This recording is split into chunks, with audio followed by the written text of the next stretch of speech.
this webinar organised by the Queensland branch of the Economic Society of Australia. My name is Clotilde Bélanger and I am an Executive Director on the ESA Queensland Management Committee. I will be your moderator for today. First, I acknowledge the Turrbal and Yagara people, the traditional owners on the land on which we meet today. I pay my respects to all elders past, present and emerging. The format of this webinar will be that each speaker will present for 10 minutes, which should leave plenty of time for questions and discussion. Please use the Q&A function in Zoom to type and upvote your questions. I will introduce all three speakers now, and I will rejoin you in time for the Q&A. Our first speaker, Professor Stephen Wilson, is the Director of the Center for Energy Futures and the School of Mechanical and Mining Engineering at the University of Queensland. Prior to that, Stephen worked for 25 years as an energy economist along the value chain across all energy forms in over 30 countries, in consulting and corporate roles. Stephen's current research focuses on the technical, economic, commercial, and market challenges of integrating variable, renewable energy in power systems, market design and energy policy, the development of new technology, and the deployment of technologies new to a market. Professor Wilson will be followed by our second speaker, Flavio Menezes, who is Professor of Economics at the University of Queensland. He is an elected member of UQ's academic board and of its standing committee. He is the past president of the ESA Queensland, a member of editorial boards, an associate editor of a number of international journals, and a co-editor of the Economic Record. He has published over 75 journal articles on the economics of auctions, competition, and regulatory economics, industrial organization, and market design. Professor Menezes is also the chair of the Queensland Competition Authority and a former member of the federal government's Deregulation Task Force Advisory Board. He has extensive consulting experience in Australia, including advising the AEMC, the ACCC, IPART, the federal, ACT, and Victorian governments on market design issues in regulatory environments. Our last speaker today will be Rimu Nielsen, a principal advisor at CleanCo Queensland, the state's newest energy generator, where he heads the regulatory policy and market compliance functions. Rimu spent most of his career working in regulatory economics and energy policy, including over 5 years at Queensland Treasury as director of the energy team.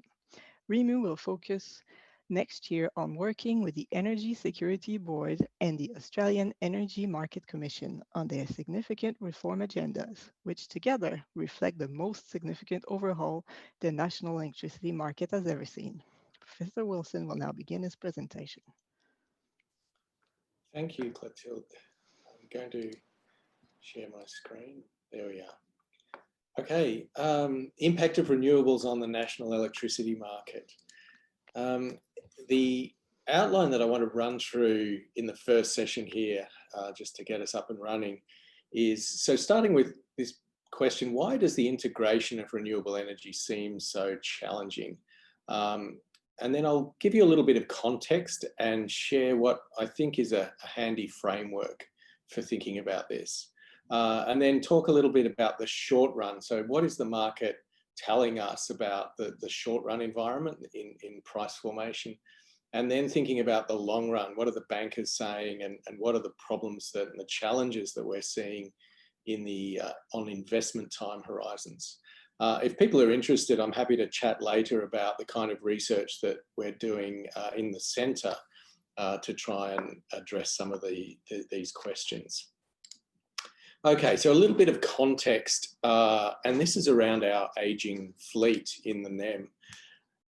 This chart here, which was published mid-year in the Fin Review, and I think ultimately came from AEMO, is presenting one vision of the system and where it might go in the next sort of 20 to 25 years.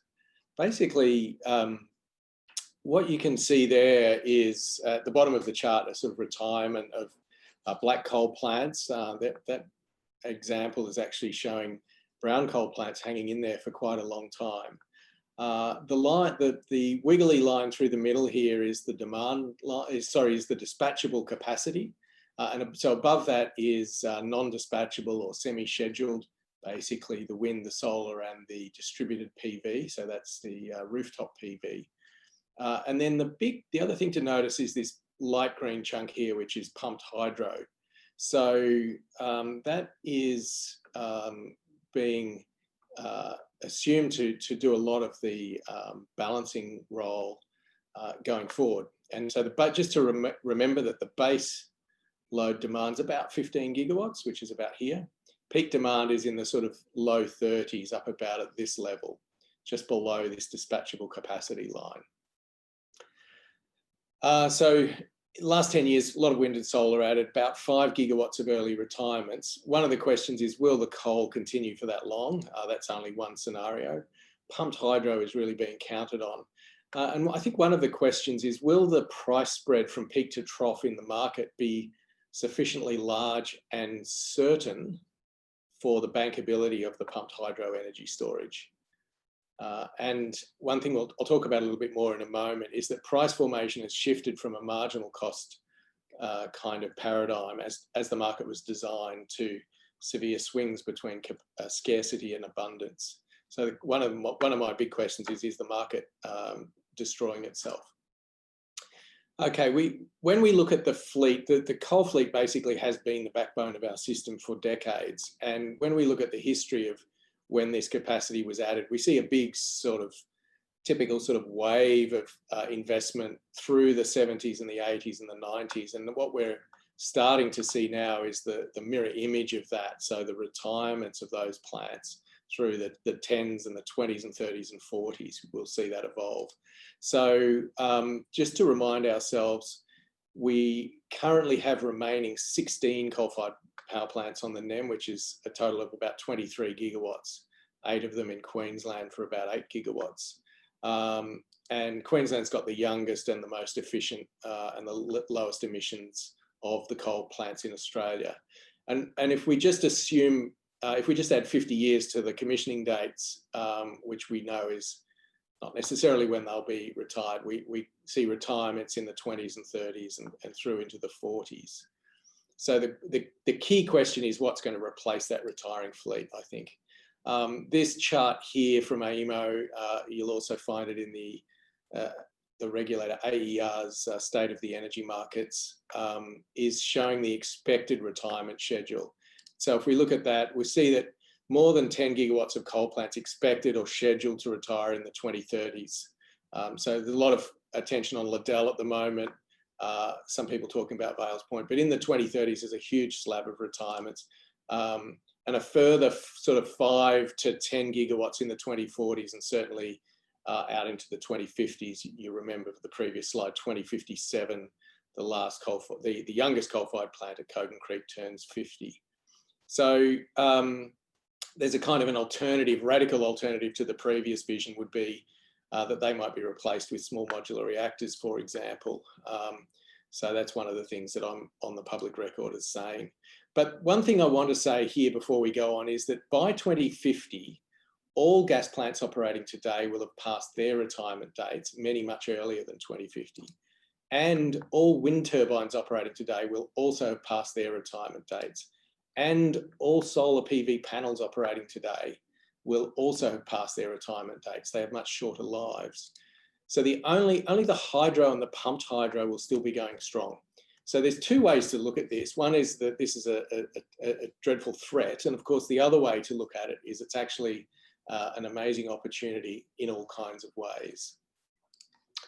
So the handy little framework that I want to share with you on the physical engineering reality of power systems is based on this quote here, that the fundamental and most important thing about the engineering of power systems is you've got to exactly match supply and demand in real time to the millisecond. Otherwise, the risk is that the whole grid can fall over. So when we look at, and this problem exists right down at real time at the millisecond level, but the balancing problem also is there through all these other timeframes, and it's actually 12 orders of magnitude out to the multi-decade century level, where we're at that end, we're thinking more about security and environmental sustainability issues. So the spot market, the half-hour spot market, is basically right in the middle of that logarithmic scale there, in those 12 orders of magnitude. So that's the problem that was solved back in 1988, how to design a spot market. And that market today is about $15 billion annual revenue churning through there. There's also futures markets, financial separately.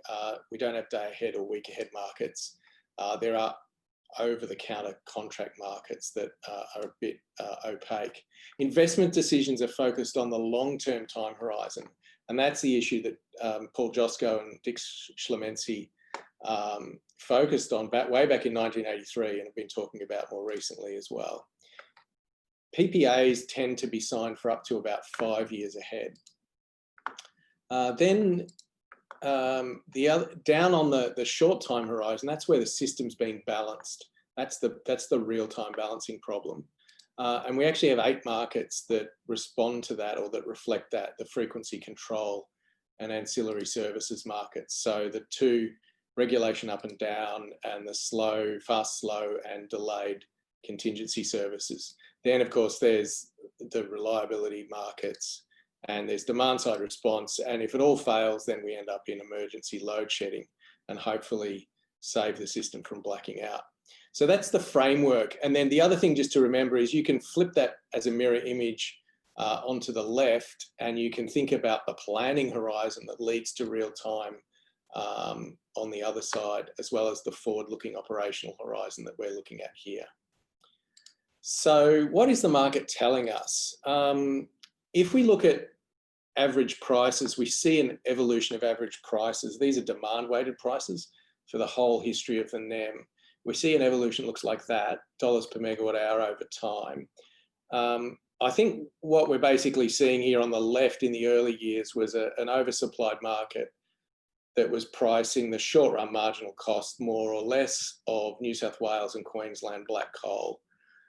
We've now been through some waves of evolution with the addition of renewables onto the system, and I think we've stepped up to a new world with much higher prices that are something like the short-run marginal cost of gas, or of, say, long-run gas, or maybe the long-run marginal cost of alternatives replacement for the coal plant. But I don't think those averages tell us the whole story. This chart here, this is an example, this is a snapshot from just over a decade ago, focusing on South Australia, which is an interesting case study, the highest wind and solar in the world pretty much. Plotting every half-hourly price against each half-hourly demand in that market. And what you basically see there is the classic textbook short-run marginal cost curve rising at the right-hand end. We roll that forward a decade and we'll see a slightly less volume of energy, and we'll see the price jump, and we'll see something else interesting as well. So 10 years forward, that's what the price formation looked like in the same month in South Australia. Slightly less energy, somewhere between 3 and 4 times the average price level, and a completely different pattern of price formation. So we've gone from short-run marginal cost-based price formation to a kind of very volatile excursions between scarcity and abundance, between the moving towards the market price cap way off the top of the chart and down towards the price floor of -1,000 way off the bottom of the chart. So fundamentally, I think the market is telling us that something very radical structurally has changed. So just to remind ourselves that, you know, each of the regions of the whole NEM is in the bottom right chart here with the balance, coal-dominated balanced system, but each of the regions has got very different mixes. South Australia in the middle there, about half wind and solar and half gas. Queensland, of course, top left, still dominated by black coal with a little bit of wind, a tiny bit of wind, a little bit of solar on the margin. So lots of renewable capacity for not much energy, much more energy than capacity in the case of the dispatchable plants, and hydro in the middle. That's all out of the AER latest report. Now, the other thing I just wanted to show you is that the chart we just looked at, the two charts we just looked at are the top left and the top right ones here. Okay, the South Australian spot market evolution over that decade. But the chart at the bottom is showing the prices across the SA-VIC interconnector. So here we see in the 10 years ago, very tightly correlated, now a completely different story. So I think we need to keep that in mind when we think about the coordination and the role of transmission and generation investment together in the future in this kind of renewables dominated world. I mentioned the FCAS markets are used to balance the system. One of the things we see again from the AER report is that the number of the size and the duration of frequency excursions in the NEM has clearly increased significantly in recent years. And the size of the pool, the revenue pool flowing through those 8 markets has dramatically increased as well. But it's still only about 1% of the half-hourly spot market revenue pool. There's a view that these markets will continue to become much larger and the energy market will shrink over time. So what are the bankers saying? Let's just take a look at the investment perspective. They're saying, every banker in Australia basically told us this message: no one can produce a bankable price forecast of the Australian electricity market today. So that old South Australian 10 years ago price formation was forecastable. What we're seeing today is not forecastable, or at least it's not bankable from a lender's perspective. And this is a fundamental issue for investment. So what we found, this research was done in 2017, and we think the picture is the same or even more so now. If you want to have a bankable new generation investment in Australia, you've got to tick those 4 boxes there, number 1, 2, 3, 4. And that's very hard for coal to do, but it's also difficult for other investments as well. And I think it's becoming increasingly difficult for renewables in this market. So Clotilde, that sums up my thoughts to open up the discussion.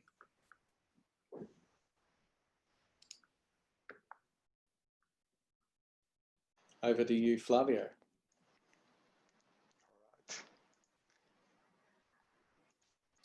All right, can you hear me? Yes, cool. All right, look, and I'm assuming you can see my slides as well. Yes. So good afternoon, everyone. Let me sort of start by sharing this picture with you, which is it shows the average solar radiation as kilowatts hour per square meter per day. And the little red dot can produce enough energy to supply all of Australia's electricity, and the larger green circle enough electricity for the whole planet. And the obvious point here is that no, there is no lack of renewable resources to allow us to reach zero emissions. The issue really is how we get there, and more specifically, what are the changes in the regulatory and market governance mechanisms that will allow us to get there. So following from Stephen, and I note that we're transitioning from a context where the focus of reform was on market integration competition. We had a centralized synchronous electricity system based on variable cost technology, so coal, gas, pumped hydro, and an objective of optimizing the existing network infrastructure. The NEM was designed for that context. The idea that price is equal to short-run marginal cost when there are no constraints, combined with scarcity pricing during periods of high demand, would result in prices that over time would converge to the long-run marginal cost and allow investors to recover the costs. Retail competition was the mechanism chosen to ensure pass-through of wholesale prices to final consumers who were passive in terms of their loads. Importantly, hedging and ancillary services, the types of services that Stephen just talked about, the revenues from hedging and ancillary services were priced when bidding in the NEM. Then over the last decade, we've seen a convoluted, and I'm being polite here, a convoluted mix of climate change and energy policies from the introduction, then abolition of a carbon price, to a mix of out-of-market interventions, including the renewable energy target, half of the NEG, but also various state and federal government direct action type programs. And there are also ongoing efforts as part of the Energy Security Board post-2025 market design program. Of course, the ultimate goal is to achieve zero emissions and security of supply in a decentralized system characterized by fixed cost technologies and zero marginal costs, where consumers are active and the network needs to be adapted and expanded to enable decentralized generation and generation from new locations. So this raises many questions about the NEM of the future, how to integrate storage, should dispatchability be priced, how to integrate distributed energy resources and demand response into the NEM, how best to coordinate generation and transmission investments. And to help answer some of these questions, we need to understand the medium to long-term impact of an increase in solar and wind capacity on the distribution of prices, in the NEM. Okay, and so that's what I'm going to try to do over the next 5 minutes is to tell you a little bit about the research that we undertook. And the aim of this research is to estimate the medium-term impact of solar and wind on NEM prices throughout the day. So our approach is similar to Jim Bushnell and Novan's 2018 NBR paper that looks at the California market. The idea is that prices may respond differently to shifts in renewable output caused by capacity additions, as opposed to less predictable weather-driven fluctuations in renewable production. If you were to assume that prices respond only to contemporaneous levels of output, would have incorrectly concluded that growth in solar capacity does not affect prices when the sun is not shining. In fact, to provide evidence, and we'll see in a moment, that increase in capacity of solar and wind have impacted prices throughout the entire day. And the point is that this is really understand this impact is an input into market design. So what we did is we ran a pooled regression where our endogenous variable is the price for each half hour of the day in each of the 5 NEM regions. I'll have some fixed effects, and that's the alpha in the equation. And our goal is to estimate the beta S and beta W as they measure the average changes in the wholesale price during half hour T in region R, caused by a 1 megawatt increase in solar and wind daily production in the NEM. So daily production is kind of a proxy for capacity expansion, okay? So as all the regions are interconnected, we impose the same impact on all regions. The variables gas price and coal price control for wholesale price changes driven by demands or non-renewable supply shifts. We also have a range of other controls, including a dummy variable to capture the carbon price, a dummy for the closure of Hazelwood, controls for price inflation, total demand, in addition to imports and exports. Our sample covers 1st of January 2009 to 20 August 2018. But actually I have results as of last week. But the result I'm presenting today, they are for the sample that ends in August 2018. And so here's our estimates for the impact of daily solar. So the diagram on the top shows the NEM-wide impact on prices of daily solar production, again, as a proxy for capacity throughout the day. So from 0 to 24 hours. And they are measured by dollars per megawatt hour. So an increase in total daily production has a positive, but very small impact on prices. And this impact changes throughout the day. For example, at midnight, the coefficient estimate is 0.00866. So an additional 1 gigawatt in total daily solar generation would increase wholesale prices in each state in that half hour at midnight by $8.66. So this is this is midnight, averaging over the 10 years of our sample period.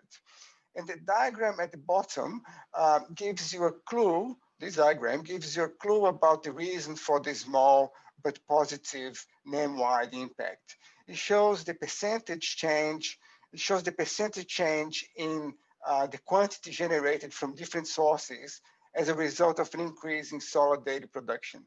And the black line at the top shows that changes in total daily solar output have led to small changes in the profile of black cogeneration throughout the day. So it's essentially is more ramping up and ramping down than you had before.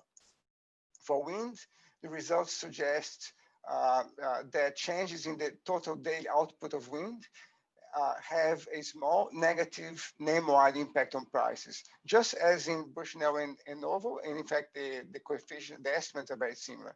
For example, at midnight, the coefficient is very small, so an additional 1 gigawatt in daily wind production, so total daily wind production, would decrease wholesale prices by only 25 cents per megawatt hour. So just to, in terms of concluding comments, our results capture system-wide impacts of increased solar wind penetration. For example, as I mentioned before, the cost of ramping up and down generating units. For wind, the medium-term price effects are negative, but much smaller than those from the merit or the literature that looks at the impact of increasing solar production or wind production at that particular half hour. Here we look at the medium-term impact, so looking at the impact of changes in total daily output of solar and wind, again as a proxy for changes in capacity. Now for solar, the impact is small and positive. And in fact, these results are consistent with optimization long-term studies that show that the least cost generation mix favors wind generation over solar. And the reason is very simple, is that the production of solar is highly self-correlated, whereas wind generation is spread across the NEM and thus exhibits less correlation. So I'll finish with more questions, I'm afraid, than answers. But the point is that we do find a market response. So prices outside, at midnight, for example, have changed as a result of increases in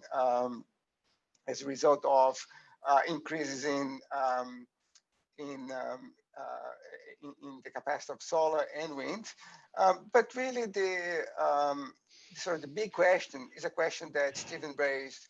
And the question is, what is the role of a wholesale market in this new context where you have all these out of market interventions, you have these conflicting goals. So these are very different contexts from when the NEM was established back in the late 1990s. So I'll stop here and come back during our discussion. Thank you very much.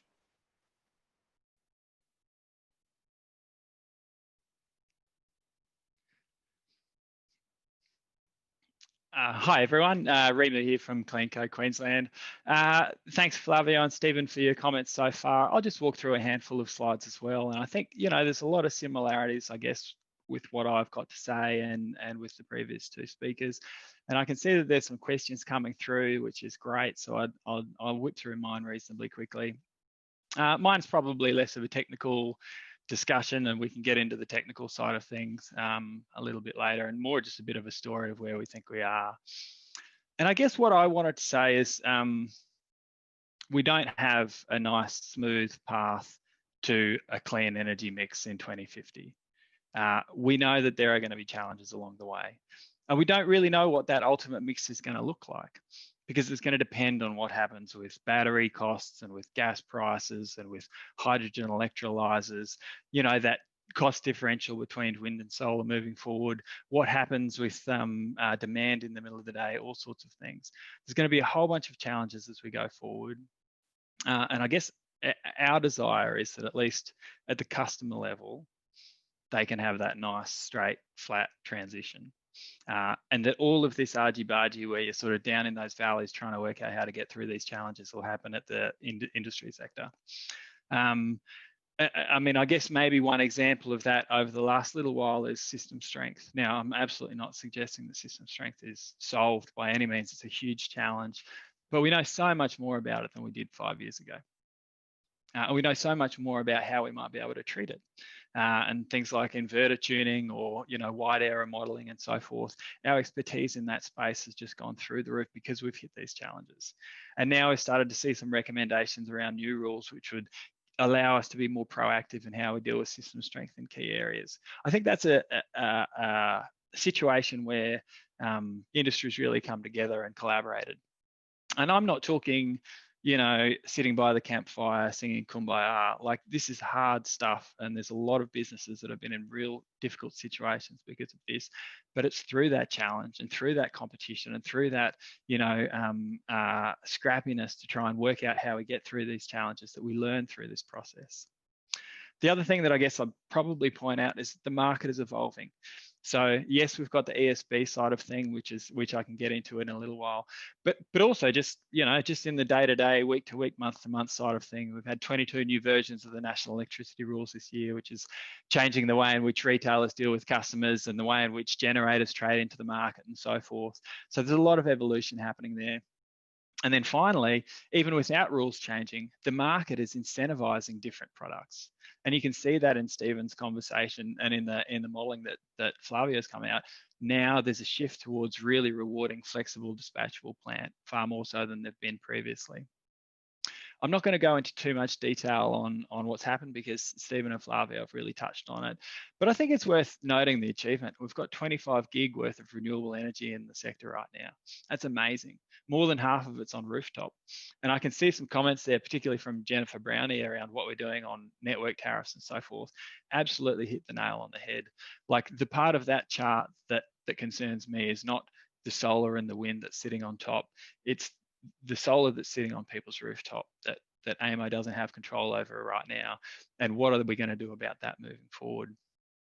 I think, getting to Flavio's point, most of our modelling has also said we're going to need a lot more wind in this sector. And if you look at that chart, we are solar heavy at this point in time. Now, that's not to say that solar isn't going to be absolutely necessary. It's a really cheap energy form, and we don't know what that ultimate mix is going to be. But it does, from this chart, suggest that maybe a bit more wind in the market moving forward is going to be what we're going to try and work towards. I won't get into this one, but like Stephen said, huge amount of coal and gas coming out of the market over the next little while that we're going to need to fill with solar, wind, and firming. The point I'll take on this chart isn't about getting 20 gig of solar and 20 gig of wind. It's about recognizing that there's going to be a trade-off there somewhere, where if you put too much wind in, then you're going to have prices go up. And if you go too hard on solar, then you're likely to have prices go up. It's going to be a balance, and we don't know what the end is going to be. All we know is the information that we've got right now. And the information that we've got right now is saying a pretty healthy mix of the two is going to be valuable for customers.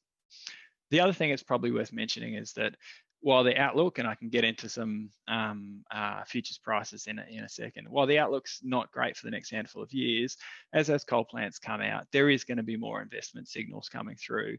And there's also a lot of drive from customers. Like, there is a cultural shift, and there is a community shift, and there is, in the business sector, a shift, particularly at that C&I level, towards wanting to have green power that they can then put on their website and so forth. So we've talked about how the market's evolving in an incremental way, but of course, there's this Energy Security Board post-2025 review that's on the way right now. And they're doing a sort of a grassroots up review of what's happening in the sector and what markets are going to be needed. Now, there's a whole bunch of there that I'm not going to get into it, but there's some really interesting changes that they're considering in terms of putting in capacity markets or strengthening the retail reliability obligation, and then also taking a look at those attributes that we really value in thermal plant, and wondering whether or not there's ways that we can set up markets for those. So a market for inertia potentially, or for synchronous services. And these sorts of services we think we're going to need moving forward, but there's no incentive to make an investment on it right now. In the short term, that might help with the potential of early closure of coal. In the long run, what it means is that companies like us and tech companies out there can actually have revenue stream to then underwrite investment. I put this one in there, and And I know the heading says pricing outlook tough for the next couple of years, and I think that's, you know, it's probably a fair thing to say, but we know that'll get better. In some ways, I've got this one here because I see that 17, 18, 19 period as a reminder of what happens if we have policy uncertainty.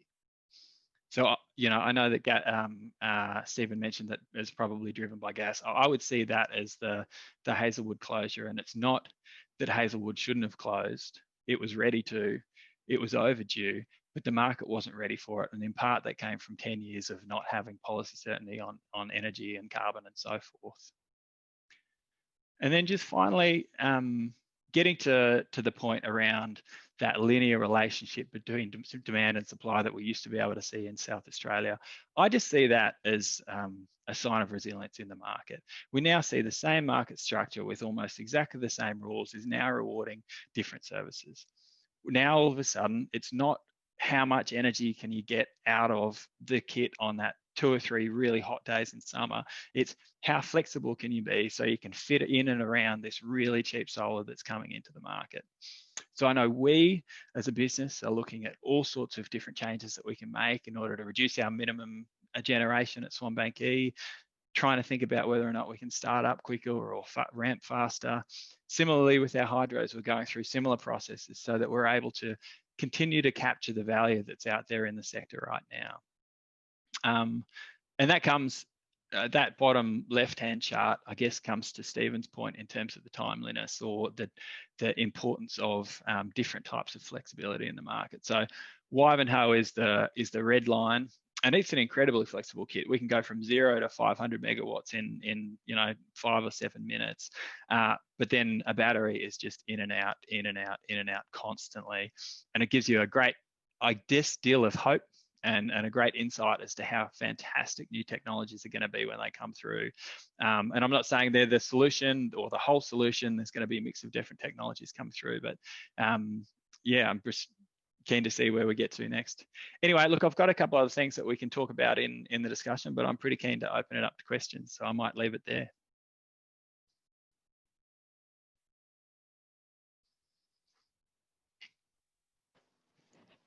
Thank you, Rimu, and all the other speakers. We now have 10 questions, and I would invite all the participants to upvote the questions that you would like our speakers to answer the most. Do we want to start with the question that's the most upvoted? Oh, we have now 2 that are equal. Should we go with Jennifer's question about the generation mix? It's actually a comment, a bit more than a question, but do we need tariff reforms and demand management program, I guess, is the essence of that question. I'd be happy to jump in if no one else has got a first opinion. Yes, Jennifer. You know, like we've been pushing for network tariff reform for a long time, but it's a really difficult situation. It's particularly in Queensland, it's a difficult one with postage stamp pricing across the state or close to. But it seems extraordinary in a world where the value of solar is, you know, $30, $40 a megawatt hour at best, that I can go and put solar on my roof and get paid $170 a megawatt hour. And that if I want to consume out of the grid at that exact period of time, I'm getting charged $250 a megawatt hour. We need to do something with those tariffs so that we don't have this incentive to continue to upsize solar on rooftops unless it makes sense for yourself. And so that people are really incentivized to consume like mad during the middle of the day, instead of essentially having to pay the same price as they would in a peak period. Anyone else? Well, I think I saw it more as a comment, and I agree with the comment. So, and it's essentially what Rimu said. So I don't think I have anything specific to add. Professor Wilson? Yeah, I mean, my take on that, or the question in my mind, let me say, is it seems a natural response, but the question is, you know, to what extent will that solve the issues that we're seeing, or what role will that play, and what other things will be needed in addition? I think one of the things that I was a huge believer in markets at one stage in my life, but I've sort of come to the view that there are limits to what markets can do, and there are limits to what you can do with price and market design and these kinds of things. And I think one of the things we're doing at the moment is we're testing those limits. We're starting to see, we're sort of doing a real-time experiment on an essential service to test these limits and to test the sort of high faith in market theory that we've tended to have since the 1990s. Very interesting. I won't take this bait. Yeah. So I guess the only thing that I would add to that, Stephen, is in some ways I see that minimum demand issue as in all likelihood going to hit before the coal closure side, or if nothing else is going to drive the coal closure side. So, you know, I'm pretty sure in one of your charts you were saying that across the NEM sort of minimum demand or baseload demand is about 15 gigawatts. But the Clean Energy Regulator is saying this year there's going to be 3 gigawatts of rooftop solar come into the market. So potential at that rate, over 5 years, we've eaten away almost at the entire baseload on those handful of days, which is, you know, to my mind, it's a bigger concern. Yeah. So right. So I think as economists, since we're in an economic society meeting, one of the things we need to do is we need to be very clear in our own minds of what we mean by when we talk about demand and when we talk about supply. You know, strictly speaking, rooftop PV is part of supply, not part of demand, but it tends to be convenient for a variety of reasons to treat it as a deduction from demand. And so we're talking then about behind, you know, demand on the meter and what my PhD student Gabrielle calls the residual demand that the grid needs to balance.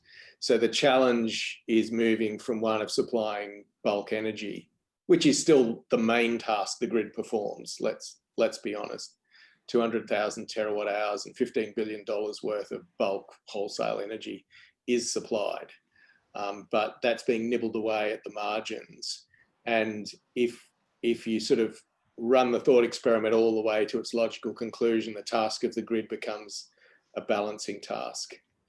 And it becomes a much more technically challenging balancing task than the grid has had to perform in the old days. So when you were balancing between a minimum of 15 and a maximum of 33 or 35 gigawatts, that's very different from, you know, a maximum that's almost the same and a minimum that is a negative number. So from both engineering and economic and financial and market design points of view, those challenges are, I'd say the new challenge is perhaps an order of magnitude more difficult than the old challenge. That way I agree. You're spot on. I think now we move into a much more decentralized system where we have these large oscillation. Perhaps I have been, and I don't mean to offend anyone, but I think Stephen has been closer to engineers than I have been. So I'm still sort of hopeful that market design can handle, but it's a discrete jump.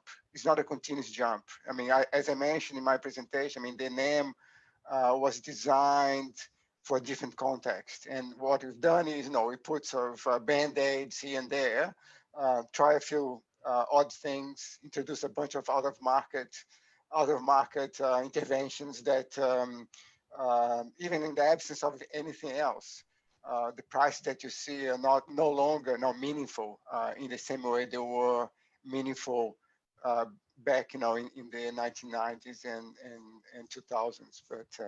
But I'll just finish saying that I'm slightly more optimistic, you know, on the market side. But certainly the challenge is more substantive, right, than it was in the late 1990s. Yeah. All right, we have now 17 questions. Can we move to, wow, to another one? Yes, let's move on. pretty active. So the one that is the top voted is from Andrew Barger as QRC, and the summary of the question, it's about the map that Professor Menezes had at the beginning of his presentation, and he wants to know the time frame that is associated with that capacity dot. Great question, Andrew. Very good. So I'll tell you my thinking. So I'll start, I use backward induction, right? So I start in 2050. So, by 2050, so greening the electricity grid and electrification, right? So if you want to do that, to have done that by 2050, then really we will need to see some action over the next 10 years, right? Really. So how much action? And as Stephen mentioned, we focus on the retirement of coal power plants, but by 2050, all gas, all solar, and all wind you have at the moment would have to be being replaced, right? And so to answer the questions, really, we're talking about some action over the next 10 to 15 years will be needed. Can I, Flavio? Can I add to that? I'm worried about your dots, I have to admit, because our colleague Professor Chris Gregg has just been leading the Net Zero America study, and they calculated that it's 2 years of work, 20 person years of work, $2 million of work, and they've done 4 scenarios. They've calculated the solar and the wind you need for the US in different scenarios, and then they've downscaled that to county level and mapped it across the entire US, and you see a far more enormous footprint than what you see in that circle diagram. So I think we probably need to be a little bit careful about that.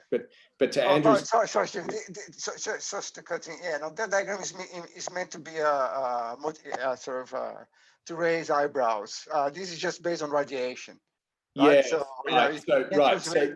You can't translate radiation into, you have to store and, etc. Right. So I think the important point is that we were just as Jimmy Carter was wrong, and we were never going to run out of oil, and we're never going to run out of natural gas, where the problem is not that we don't have enough sunshine or wind. That's the problem exactly. is about investment and engineering and all those That's things. it. Exactly. To Andrew's question about the 12 orders of magnitude. So the big challenge for renewables is that one of the big challenges is that matching problem across the timescales. But it's not the only problem. The other problem is a spatial problem, which is the distance between where the good resources are and where the demand is. And so when both of those things are taken into account, what you see is that costs, the full system cost of integration tend to increase dramatically. That's what our research is. That's what the best quality literature in the international peer-reviewed journals shows this very clearly. Is that as you go towards 60, 80, and 100% VRE, you have a sort of a rapidly escalating full integration cost for renewables. And I think most people are underestimating that. There's one outlier, which is Andrew Blakers and Matthew Stocks at ANU, who think it's only a $25 price uplift. But we can't find anyone else in the literature who thinks that. So that's where I'm sort of coming from on those questions. Yeah. All right, another question for you, Stephen, from James Nelson. Yes. With 2018 seeing more VRE investment than any other year in the NEM, how do you reconcile the results of your banker survey with this? Yes, so quite easily. So the reason that that the renewables have been able to tick the box, to tick the 4 boxes of the bankers, is I'm actually just going to share. Can I share a slide, Clotilde? Is that all right? Because I had a backup slide on this actually. So this is it's a chart I used in a talk a few years ago, but it's taking those 4 bankability issues and then mapping them across onto coal, gas, renewables, and actually small modular reactors. And what it shows is that none of them can tick all the boxes completely and with no question. But the one at the moment that ticks the boxes, that ticks the most boxes, is the wind and the solar, which is our second last column here, right? So there's no issue about carbon risk. You know, governments basically are supportive. In 2018, coming up to the 2020 RET, because remember the RET target was still ramping up to its maximum in 2020. And they'd been delayed because of the Warburton review, and then there was catch up. And so everyone was scrambling to get enough projects to generate enough certificates to cover the liability. So what was really happening in the market is people were not really buying megawatt hours from renewables and wind. What they're really buying was certificates. And they got this kind of secondary product called megawatt hours. And the big guys are willing to, they've got the capacity to absorb the megawatt hours, and they need to do it to avoid paying the fine for being caught short on certificates. Now, the reason I go to a question mark here is because that's changing now that the RET's into its run through to the sunset. Now, the comeback on that, of course, is the economics are changing, and so it's going to keep happening, and there's a certain degree of strength to that argument. The counterbalance to that is we're now seeing all kinds of new problems emerging, and if you look in the AER State of the Market report, you'll see the map with the MLF issues and the curtailment issues that are starting to bubble up all over the country, especially in the rhombus of regret down around Broken Hill. So when you talk to financiers, they're starting to see these problems, and I think it's going to get a lot more difficult. I think it's going to get a lot more difficult to get projects away because the whole risk profile is changing. Thank you, Stephen. There's a question that has risen to the top now, which is about pumped hydro. Sorry. And so you had a graph that showed a huge role for pumped hydro out to 2050. And I might ask this question to Rimu, whether you can comment on the cost and practicability, given it doesn't work in all geographies. Yeah, we've certainly done a lot of looking at what the resource need is going to be in that space, and I guess what the role is for different participants in it. I mean, I won't go into cost, but it's lots and lots of money, you know, plus 10 billion just in Queensland alone if you want to do big long-term storage. One of the issues that we've got as we go down this path is, like, my personal view is that the market's probably going to provide most of the firming that we need without much underwriting. It's going to provide all of the megawatt hours that we need, but it's going to be really difficult to get, you know, a dam with 10 days storage or 15 days storage or 20 days storage up in any sort of commercial manner. It's going to end up being an insurance type product. You hope you never need it, but that 1 year in 10 when you do need it, it's really got to be there. And so that seems to be one of the last, you know, areas where I probably do see that there's going to be a role for government, if nothing else, in underwriting that sort of investment. There's a huge amount of challenges in terms of finding the right location. You know, like we've seen it in every state in terms of trying to build large dams. Typically, they're in relatively nice or pristine rainforest or national park type areas, and it makes it very difficult to get these sorts of projects up. That's another reason why I'd suggest the government's actually got a pretty strong role to play in this perspective. It would be very hard for a private sector merchant generator to try and get a project like that through the approval process. That's my belief. I certainly see that there's a need for it. Does it need to be big? Can you do small? Can you do small pumped hydro? You absolutely can, but what you need in this instance is like multiple weeks worth of storage, which means that you need a really big dam. Yeah. Yeah. Can I add a little tiny bit of colour and flavour there? So Clotilde, the $64 billion question is, if Andrew Blakers and Matthew Stocks are right, it's not a problem. But most hydro engineers I know think they might just be underestimating the cost a little bit. But you know, Rimu, Queensland has got the best undeveloped pumped hydro projects in Australia, you know, full stop. You know, Simon Bartlett's presentation from a few years ago, you know, shows that. They're more like waterfalls. Snowy 2 is like the bathroom floor. It's slightly steeper than your bathroom floor, right? This is, I'm not exaggerating. Yep. And Queensland's undeveloped pumped hydro are like waterfalls, and you want the waterfall. And the interesting thing is that the company I first worked for as an energy efficiency and demand side management consultant in the 1990s, one of the first projects they did just before I joined was when Wayne Goss was Premier of Queensland. And it was all about doing demand side, so we did not have to build Tully Millstream. So, you know, and you know, Bob Brown basically stopped the Hydroelectric Commission of Tasmania in its tracks. So I think, yeah, these are going to be really interesting conversations. Yep. Yeah, and you know, potentially plays into that part of your conversation around it's not just a pricing or a policy issue. There's a lot of real world you know, government / politics / community challenges that we get here, both on developing new generation, but also on the closure of old generation. Yeah. Well, and it's the Commonwealth underwrote Snowy and is underwriting Snowy 2.0. Yeah. I think this answers the other most popular question, which was also about pumped hydro and the fact that there's wind in North Queensland, but it needs connection to Copper Spring. And what about pumped hydro? It's hard to do. I think we've covered. Yep. Trying to pick questions from different people. Are there any potential for the fusion energy generators to become the key player in energy markets in the near future? No one?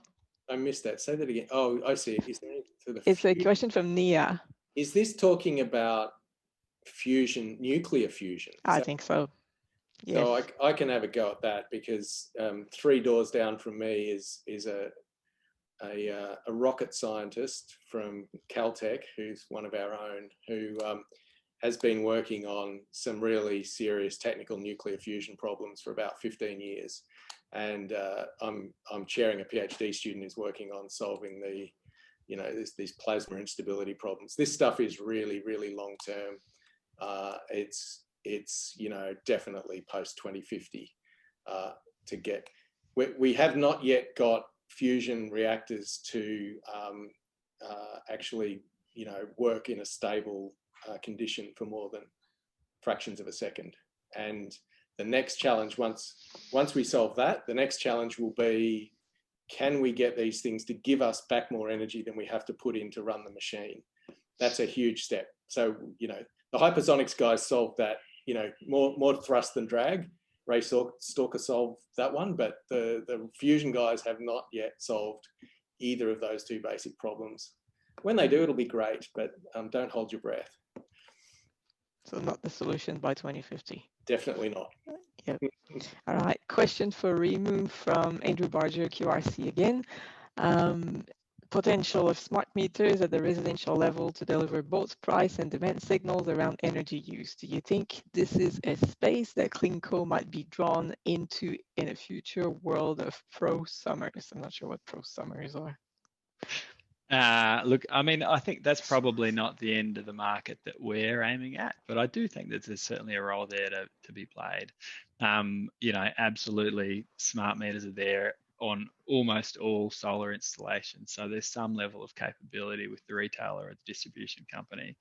Having said that, I mean, I guess if you look at the work that they're doing in South Australia right now, they're not entirely sure how they're going to tap into that rooftop solar. And one of the options that was getting bandied around, I don't know if they're planning on it, was just sort of sending a shock down the wires to hope that we can trip a whole bunch of the solar rooftops if it's absolutely required. Of course, that's, you know, not a plan A, but the fact that they were turning to that suggests that they probably didn't have the level of control that they were after. So yeah, look, probably not the right space for CleanCo at this point in time, but who knows what's going to happen in the future. Good answer. We have another question that has risen to the top from John Quiggin.